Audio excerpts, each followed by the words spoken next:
Oi, tudo bem? Eu sou Décio Góes e esse é Catequese, um direito de todos.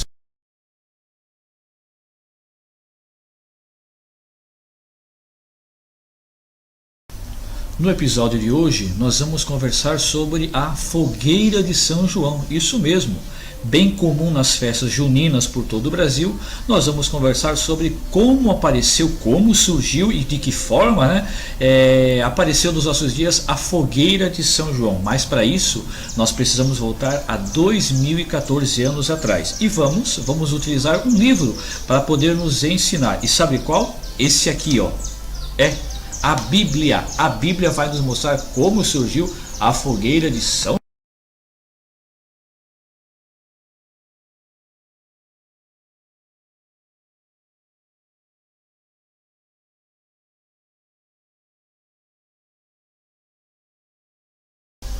No capítulo 1 do Evangelho de São Lucas, Lucas, que era muito amigo e amava a Nossa Senhora, vai descrever a anunciação do anjo Gabriel a Maria.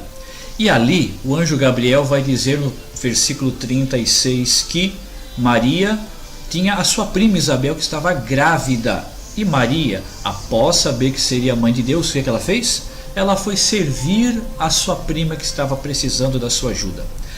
Diz a igreja que Maria então andou 120 quilômetros de Nazaré até Alecarim, em Israel, para servir a Isabel.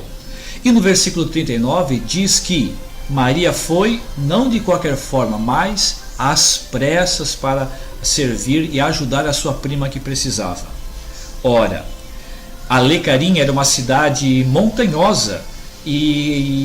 Como Zacarias e Isabel, os pais de João Batista, moravam mais no alto da montanha, quando nasceu João Batista, Zacarias fez uma fogueira para avisar o povo lá embaixo que o seu filho tinha nascido.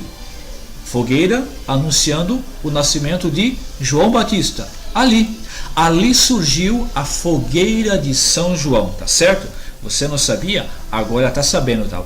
Olha, catequese, um direito de todos. Até a